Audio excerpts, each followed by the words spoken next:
backtrack a little bit and look at some of the material we covered last time. What am I showing here? Who's got a clue? John, what are these things? Okay, they're different styles of columns. What do we call this system of a horizontal and a vertical? We call it post and beam if it's not ornamented. But when there is this kind of codified system of ornamentation, we have another word. We meaning pretty much me. They're the orders. The orders have to do really with this notion of post and beam structure, but not in its most basic sense, in this highly articulated in a couple of ways. Here we see three Greek orders that we talked about last time: Doric, Ionic, and Corinthian. And so some ways that they are articulated, and by articulated I mean there is a breaking down of a unit into a system of parts that relate. We have a column capital, Doric, Ionic, and Corinthian, but we also have a system of spanning. And a lot of the elements we see here in stone seem to be petrifying an earlier timber architecture. Here we see triglyphs on the Doric frieze that seem to look as though they might have been the beams sawn off at an earlier temple. Good. And we saw a system of columns in Egypt, but it wasn't quite so codified. In Egypt, there was this representation of a architecture of reeds and grasses, but it wasn't as systematic. With the Greek orders, the system is such that not only do we know what the columns look like, but there's also a usual ratio between the diameter of a column and the height of a column. Archaeologists in the 18th century were enthusiastic about the notion of systems, and they would say, give me just a fragment of a column capital or a column shaft, and based on that fragment, I can accurately reconstruct the temple. Because we know if we see a fragment of a column shaft, we can figure out its diameter. If we know its diameter, we can figure out its height. If we can figure out its height, we can know the intercolumniation, the space between the columns, and so forth. Actually, the 18th century archaeologists were fools. You can't do that at all. There's too much variation. But the idea that there was a rule and an order and a logical system that governed the production of these great masterpieces of antiquity was really, really attractive. Because, again, think about the 18th century. This is the period of the Enlightenment, where reason is rising to the fore. So if you could look at classical works of architecture and say, these are not only works of genius, but these are reasonable works governed by mathematics and governed by system, it's an attractive thing to think. In our last talk, we discussed general ideas about Greek site planning, specifically ideas about genius loci, that every site is already loaded with spiritual meanings, and that architecture simply makes these kinds of presences visible. We've also discussed ideas about sacred site planning, like the site of Delphi, where Konstantin Doxaidis begins to suggest that there can be some kind of special point within the system that allows the optimum perception of oblique views of the buildings and specific framing of elements within the landscape. Today we're going to talk about the most special of all the Greek sites, the Acropolis. Here's Doxaidis' diagram of the Acropolis, and it's a good one, you have to admit. And what makes it so good, and I think this was maybe even, well, it's inside out, let's say, from Delphi, because here the point which clarifies the whole is the moment that you pop through the gateway and you enter the upper precinct of the Temenos, the sacred precinct. And from this point, this is the drawing Corbu did, where he begins to see the edge of the Erechtheion, the edge of the Parthenon, the statue of Athena and the views beyond. The leakiness of the space is really powerful. How rather than define its own boundaries, the space completes itself by gesturing to nature beyond. Athens really came into its glory. The golden age of Athens came under the suzerainty of Pericles, so mid-5th century. And he was a great general, he was a great statesman, a great orator, and it was also a time of peace between the Persian and the Peloponnesian Wars, where resources could be devoted to things that you would not be able to think about if you were at war, things like philosophy, things like architecture, things like art. And so most of the prominent buildings that characterize the Acropolis for us now were built at the time of Pericles. Here we see the Acropolis, this big hill in the middle of Athens, and this is more or less the extent of Athens, a kind of fortification wall in ancient times, in Periclean times. And down below we see the kind of market square, also very important. And cutting through we see this windy road, which is called the Pan-Athenaic Way. This is a great procession that people would have coming up to celebrate the goddess Athena, who is the patron of the city of Athens. If you look at the Acropolis, you see this kind of wacky collection of buildings where things seem to be kind of locked into their landscape. A couple of theaters sunk into the side of the hill in a way that makes quite a lot of sense, and these buildings up here. Let's look at them carefully, one by one. When we arrive, we come up here. This is where the Pan-Athenaic road takes us. And here is the Propylaea, the gateway, and here is a little tiny temple perched out in front of us, the Athena Nike temple. Now the Propylaea didn't actually get finished, so it's kind of a fragment even of what it would have been had it been fully constructed. But it's still quite a spectacular building, and one reason it's so spectacular is that it, and really all the buildings except the Parthenon, have to negotiate difficult topography and different scales and different distances from which they're seen. So high ground up here on top of the Acropolitan hill, and low ground down here where the buildings like the Athena Nike temple or the Propylaea present themselves. So here for the Athena Nike temple, you can see that it has this kind of funny platform or plinth that it sits on. It's a kind of datum. It registers the line of the top of the Acropolis at the bottom of the flight of stairs moving up through the Propylaea. And here it is. And it's got two sides. It's a funny building, one toward the city, one toward the temple complex. It's not a temple with columns wrapping it on all sides, because you couldn't possibly do it. Its site is so precarious that it does not have that same quality. The Propylaea, or the gate, is even stranger.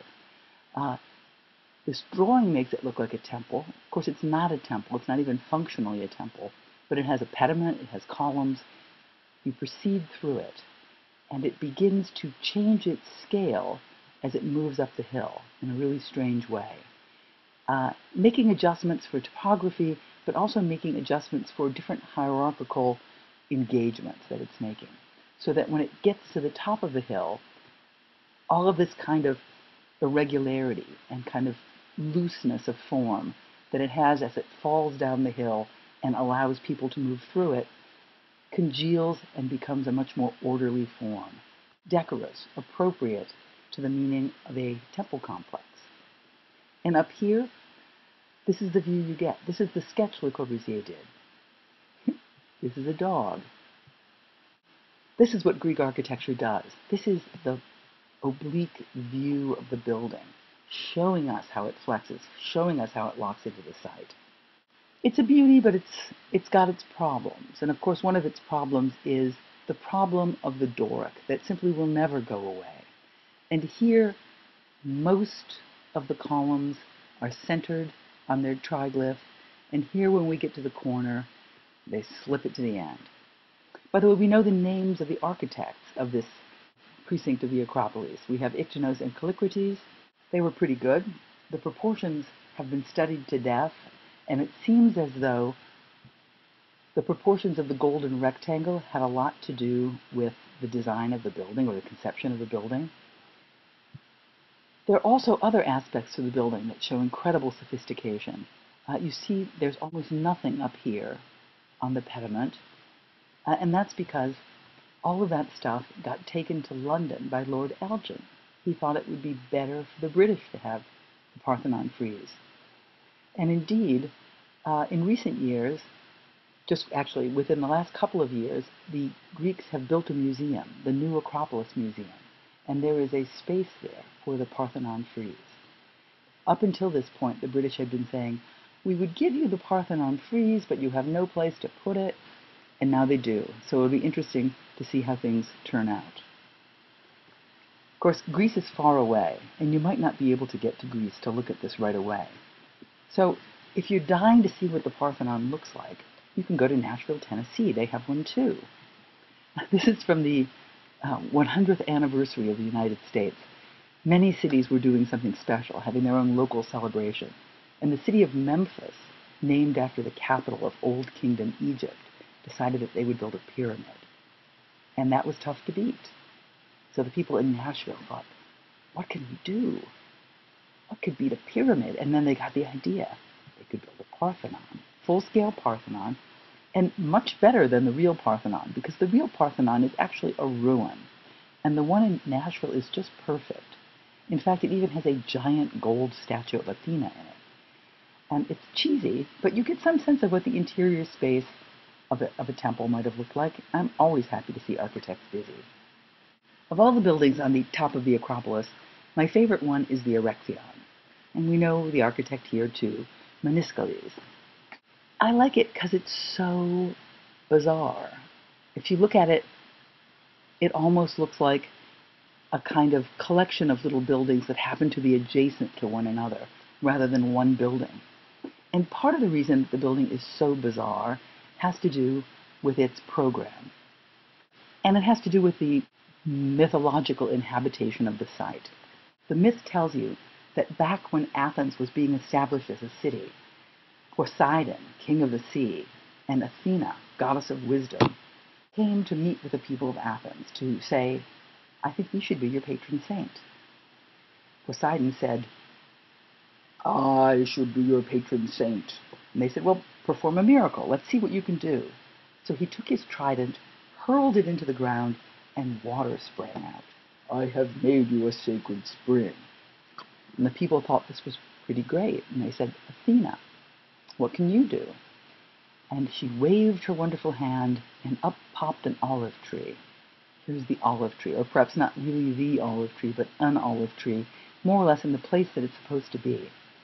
And the people of Athens thought, wow, olives are better than water. Let's go with Athena. And so the shrine is dedicated to Athena, and this is the Athena temple, Athena Polios temple over here. But it's also dedicated to Poseidon, and here's the Poseidon temple here. So it's a hybrid.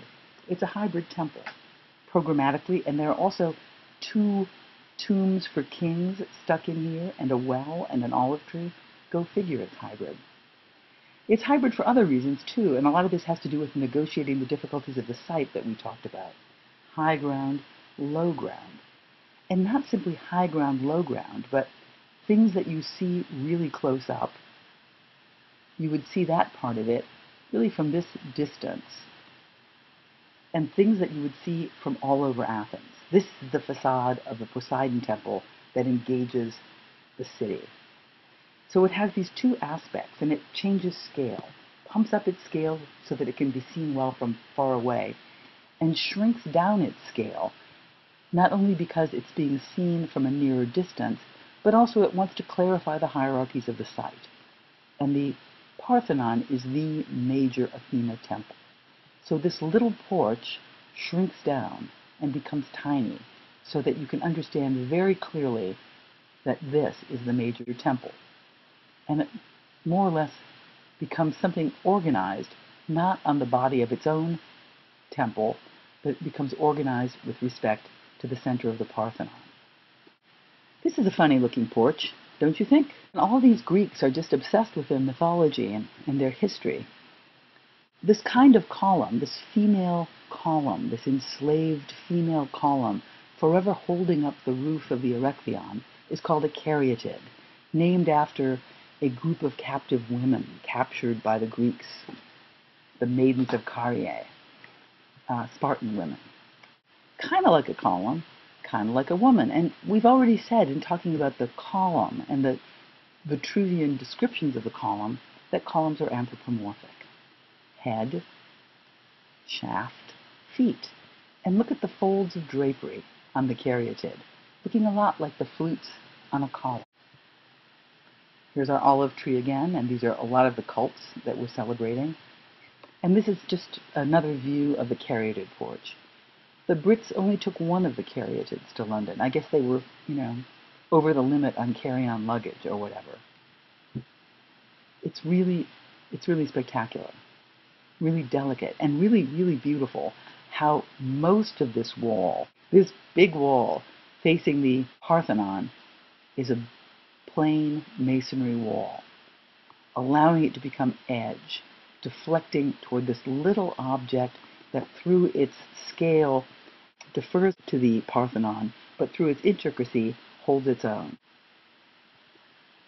So if you're thinking, this Greece seems great, you're not alone, because the early modernists, or at least the best of the early modernists, had a love affair with Greece. Probably prime among them is Le Corbusier, whom we've already mentioned a couple of times in our discussion. Here he is. This is how you should dress when you're a tourist, by the way. Your little white linen suit and your cute hat, leaning on a column, sketching. Or you could float in an inner tube, smoking a cigar, sketching. Le Corbusier wrote up his visit to the East in Voyage d'Orient Carnet, and it's a collection, Voyage to the East. It's a collection of sketches, and he talks a lot about the power of Greek architecture, not only because of its specificity, this is a beautiful temple, but because of its general principles. Principles of proportion, principles of simple volumes bathed in light, principles of clear geometry, principles of locking into a landscape and making the architecture somehow cause the landscape to spring to life. Another one of the early modernists who just couldn't get enough of the Greeks was a lot more sly about his admiration, and that is Ludwig Mies van der Rohe, a great architect who ended up in the United States designing quite a lot of buildings in Chicago, including the campus of IIT, Illinois Institute of Technology. Here's a picture of Mies with a building for the architecture school at the Illinois Institute of Technology. Here's a tiny little plan that you can barely see.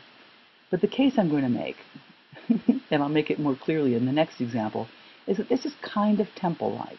This is kind of a rectangle.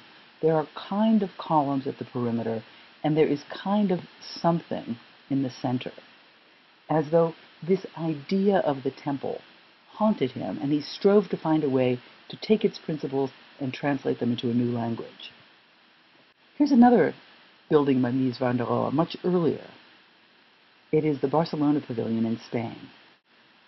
Of course, this is Mies's Barcelona Pavilion, and this is the Parthenon.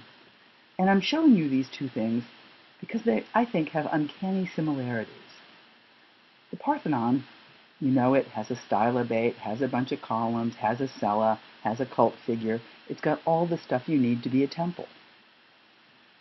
Does the Barcelona Pavilion have that stuff?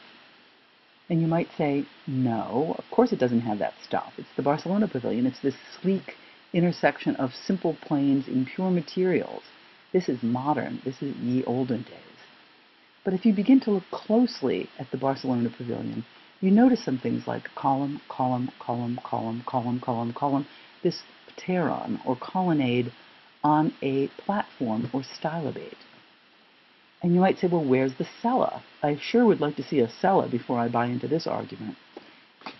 And it could be, if you look at the way these lines are disposed, and the way this platform and this reflecting pond are all related to each other, there could be some argument about the cella sliding apart, breaking open, and becoming open to the world rather than closed.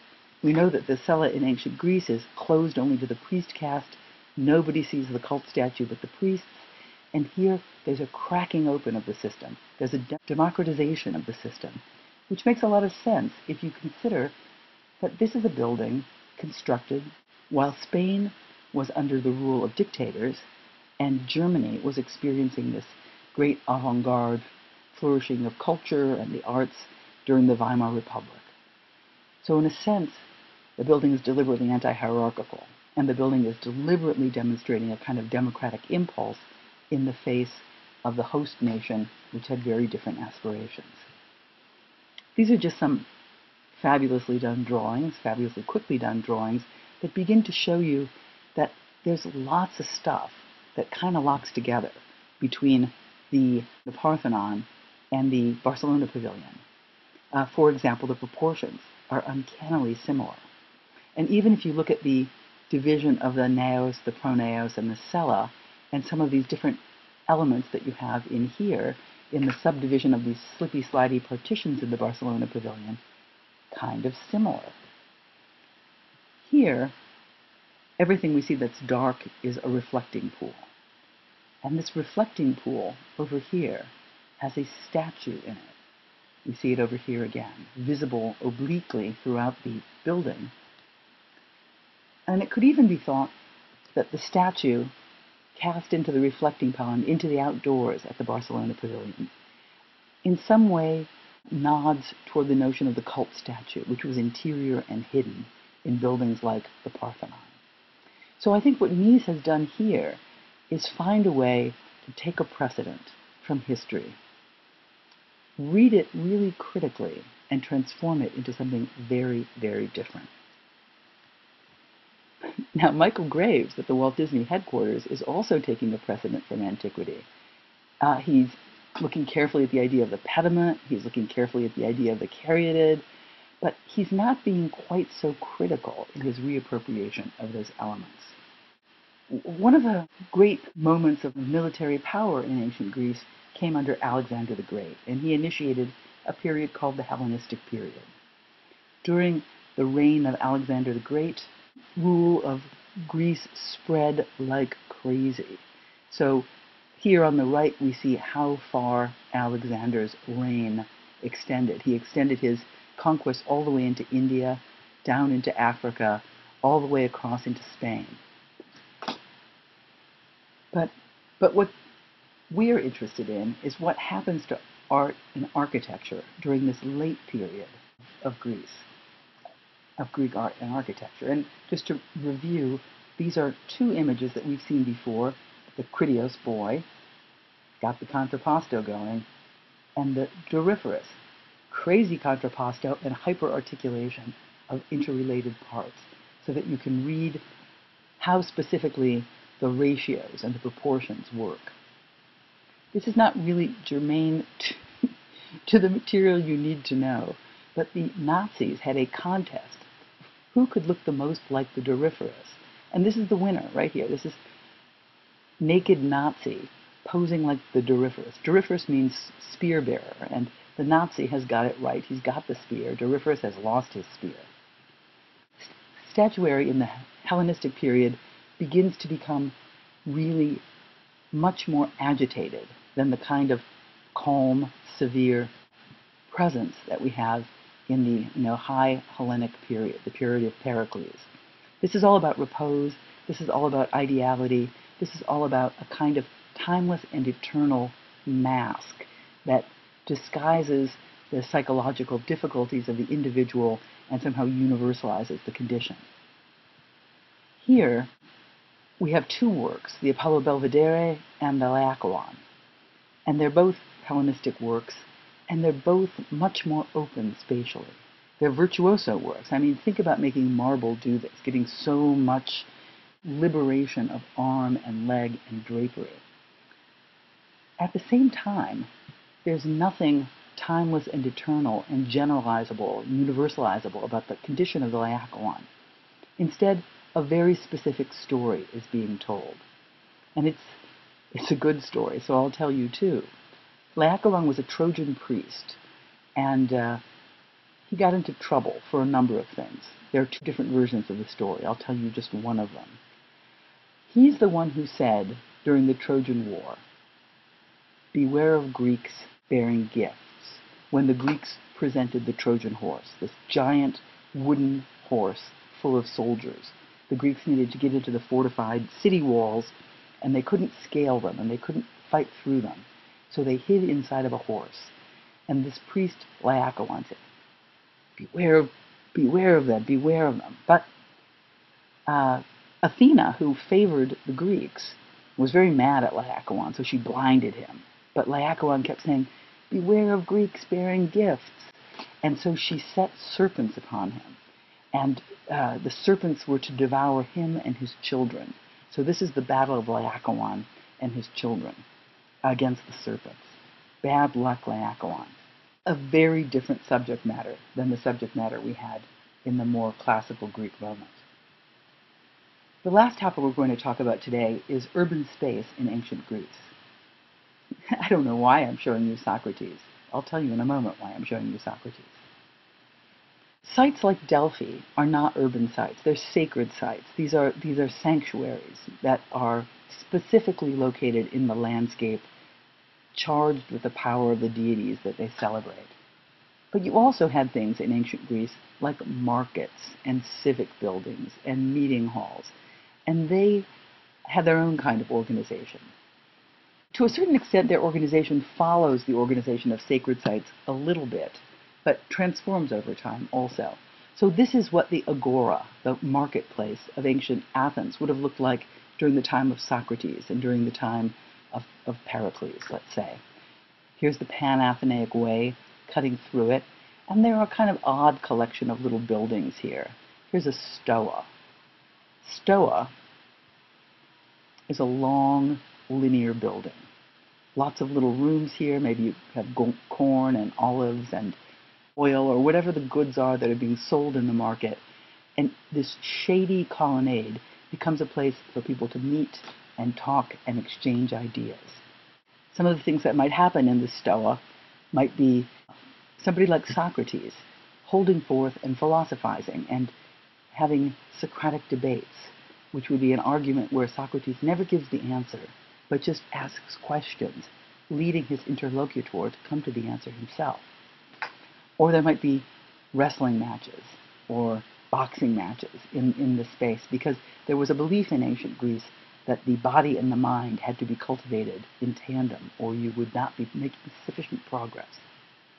So we saw the condition of the agora in the time of Pericles, and you can see as we move forward to the 2nd century BC, the 1st century BC, to the 2nd century AD, that the agora gets increasingly filled up with stuff. More stoas are added to begin to enclose the space. Within the enclosure of the space, even tighter boundaries of space are made. And there is a kind of shifting from Greek space characterized by figural objects to a Roman space characterized by figural voids. And this is the discovery that Le Corbusier sketched for us much earlier on. This is just a view of the Stoa of Attalus in Athens. And you might be saying, wow, this is nicely preserved. Why is everything else a wreck? How did they manage to keep this thing looking so good? And the answer is they didn't really manage to keep it looking so good. What happened is they reconstructed it. They just built a new one. They thought they wanted to have one there. And that's kind of great if you happen to be an architect. You can look around and you can see how it makes an edge to the space, how it has a rhythm, what kind of light is available inside the space. But if you happen to be an archaeologist, it's sort of a bad idea, because the task of rebuilding it damages the real archaeological evidence and somehow hinders the understanding of future generations to get at a more perfect truth of what went on. Now, they built a kind of platform over the archaeological evidence and built this on top of it. Who knows? I like it. I wish they would rebuild all the Greek temples. They could build some in Ohio.